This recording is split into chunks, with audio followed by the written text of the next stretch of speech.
I'm finding contemporary politics to be a dreary subject, generally speaking.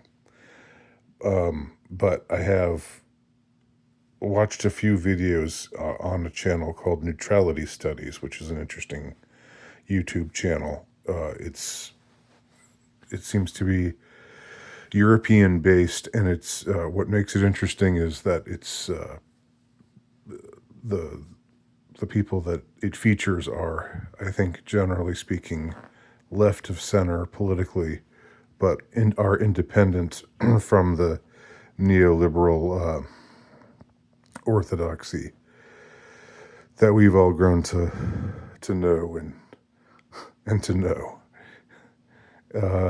And that is to say, they are, even though they're left of center, maybe socially liberal on, you know, certain issues, certain social issues.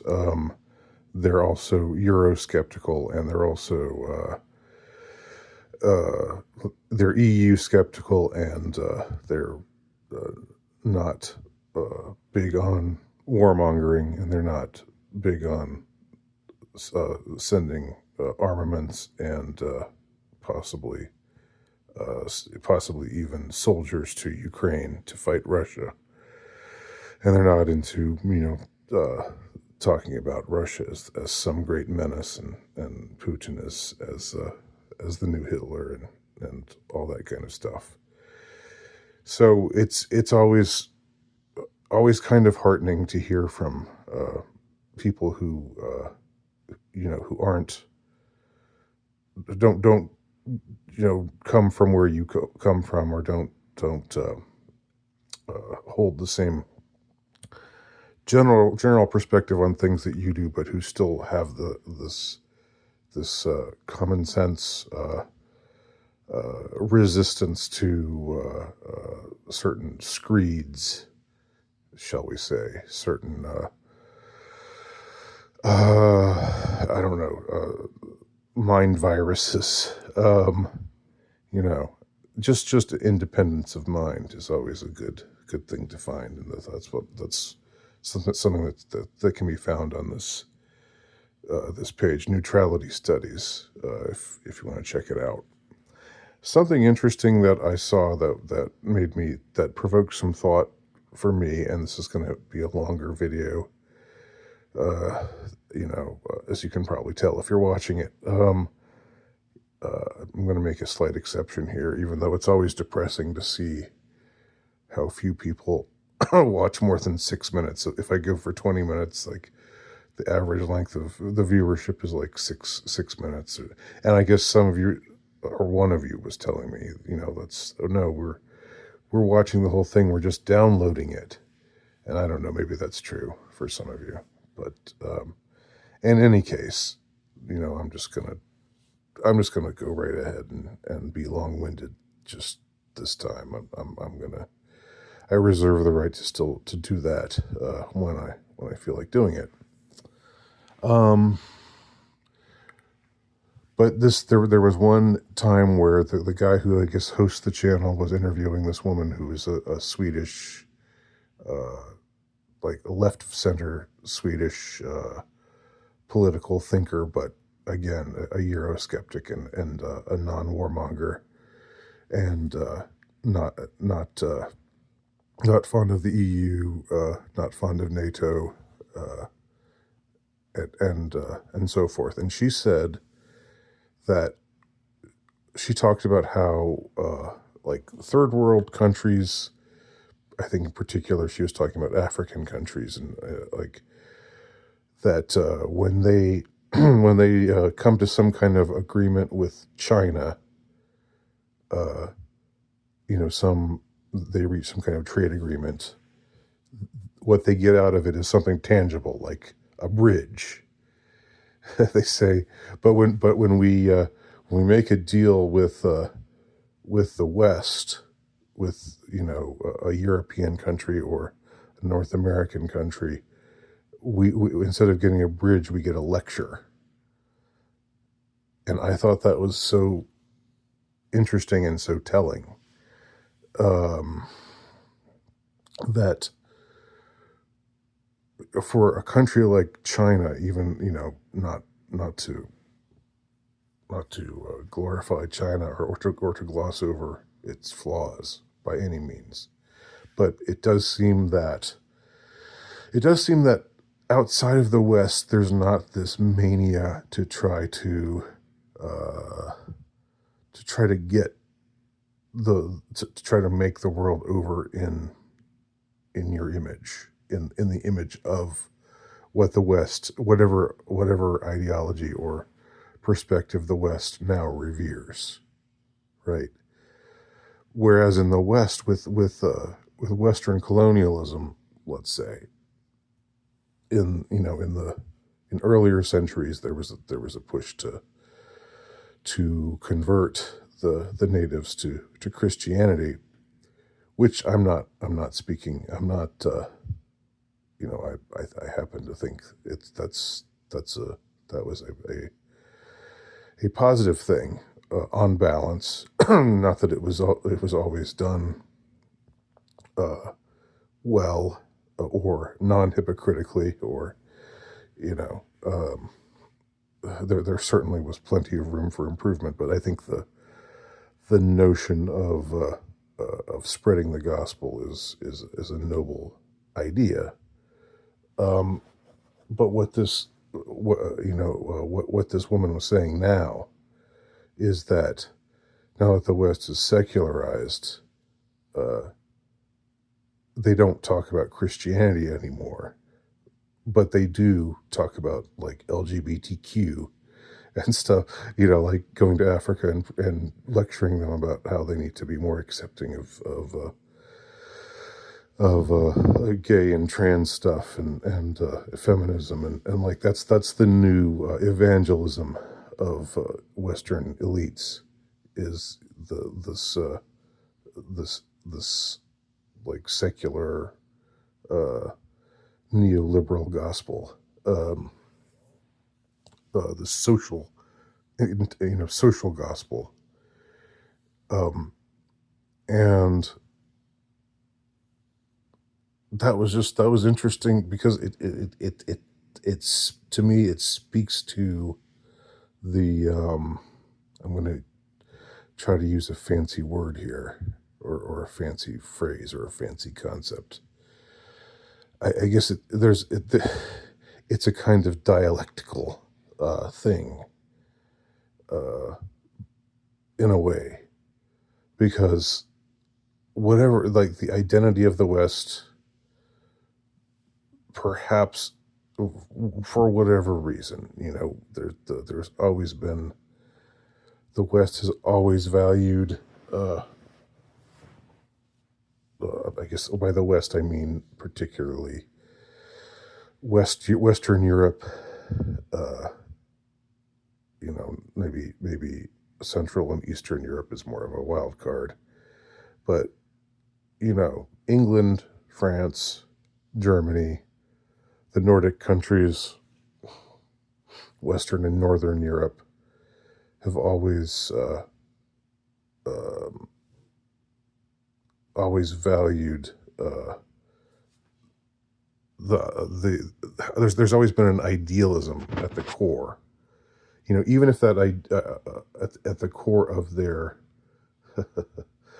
their world policing, um, even if it's hypocritical, even if it's often done just as a pretext, you know, uh, it still is there, and it hasn't gone away, even though Western Europe in particular has been uh, so thoroughly secularized in the last 50, 75, 100 years.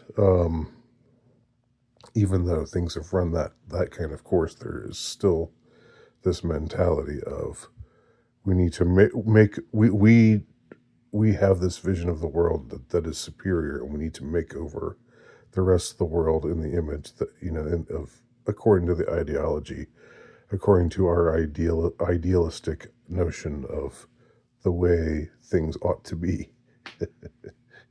to coin a phrase. Um, and so, uh, so 100 years ago, 200 years ago, people were going to Africa and saying, hey, you native cannibals, you animists living in mud huts, you need to become Christian. And we're going to make you become Christian. And, again, I happen to think that's not the make you part, but I think that spreading the gospel to the ends of the earth is the Great Commission, and I'm Catholic, so it's part of what I believe. It's not something that I'm temperamentally disposed to doing. I'm much more of uh, you know, mind you mind your business, I'll mind my business kind of guy. But I do think there's a positive. Uh, I think that it's a net positive, generally speaking. Um,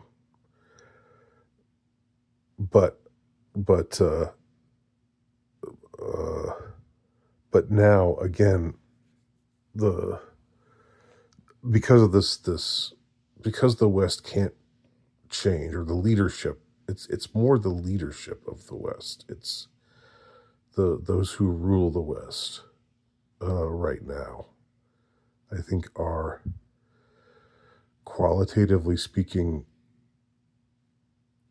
a greater evil and responsible for the spread of chaos right now across the world. But it's all because of this continuity with the time when the time when faith was a major component of the West. So, in other words, the West has never ceased to push to make the rest of the world over in its image. Uh, it's just changed in the sense that it's grown, um, or a course of secularization has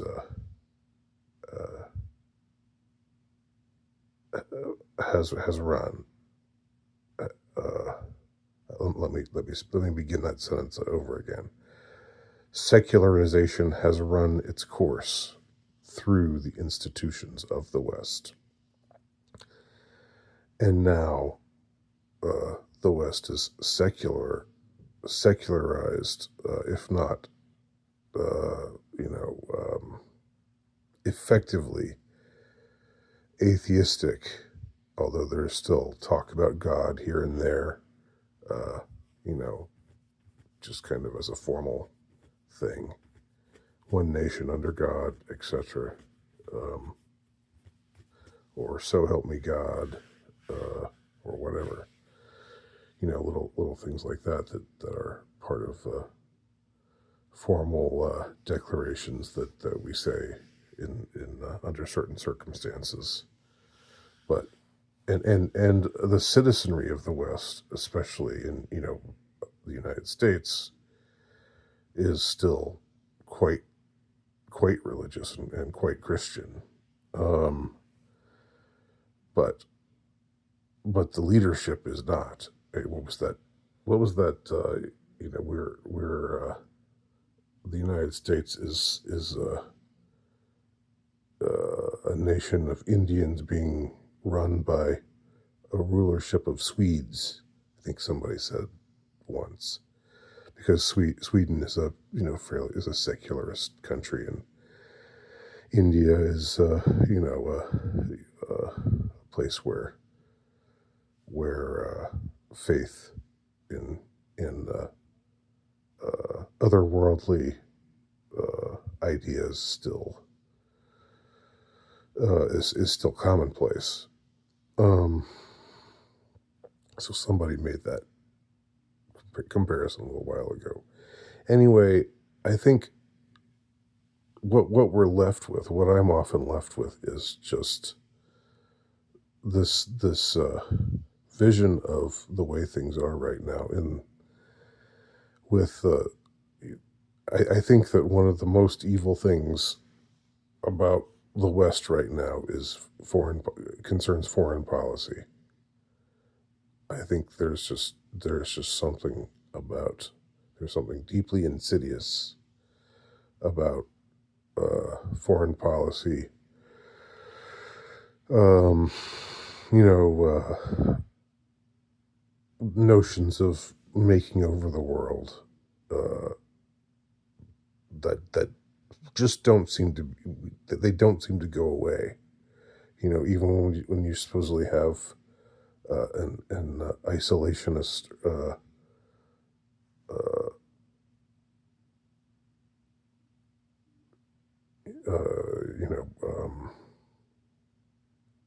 regime in charge now, or administration.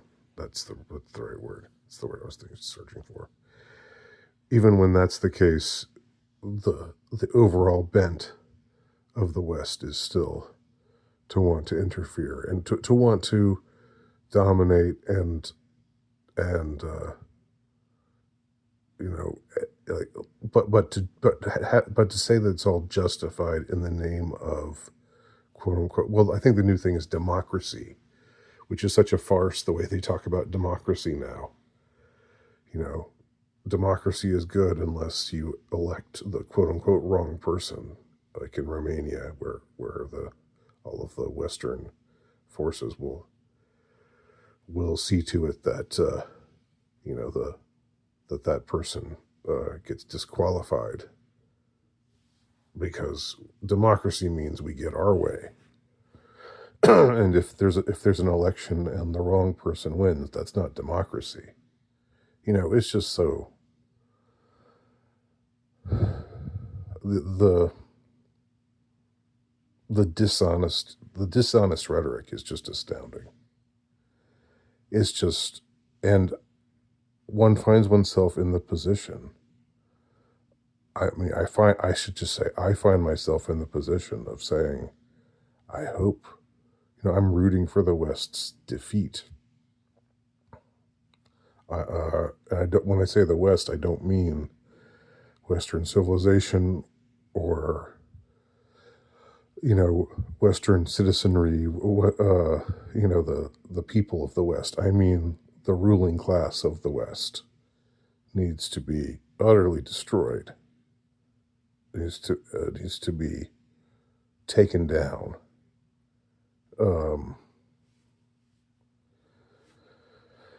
Because again, I've when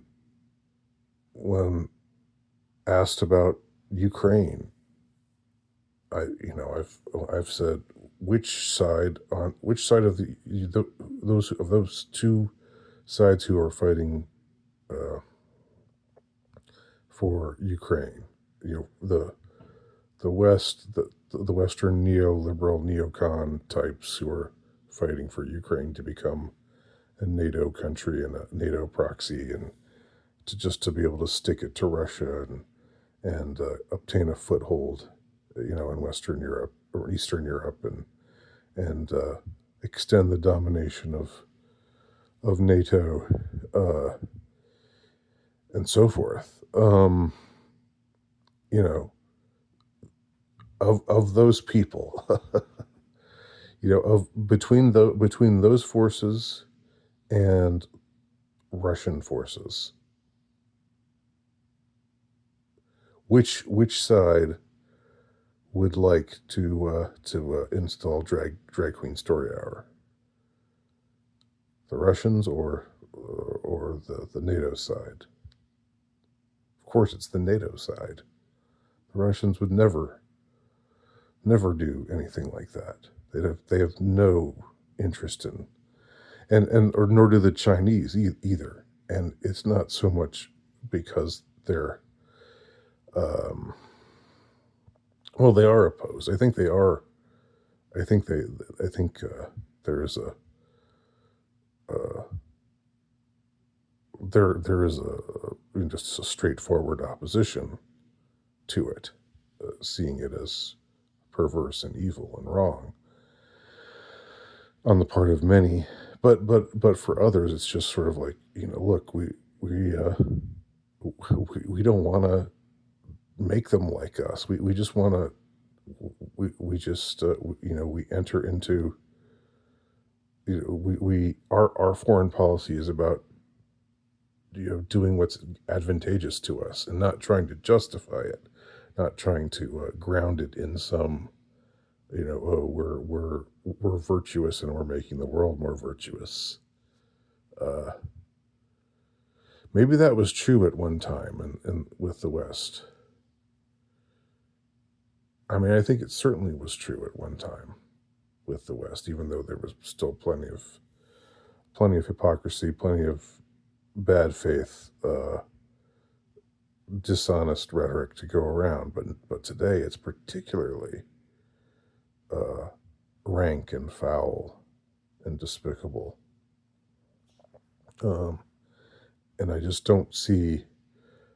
I think it would be great if it could be reformed, which is what I think the people who believe that the election of Trump is the second election of Trump represents or represented this sea change and the way that things happen in the West and all that kind of rhetoric that optimistic sort of rhetoric we were hearing from a lot of conservatives and so forth.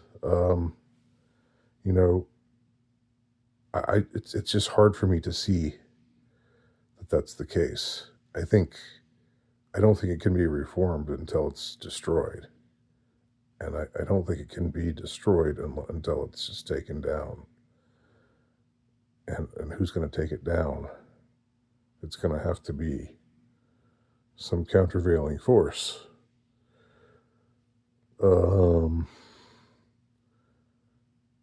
So that's how I see it right now.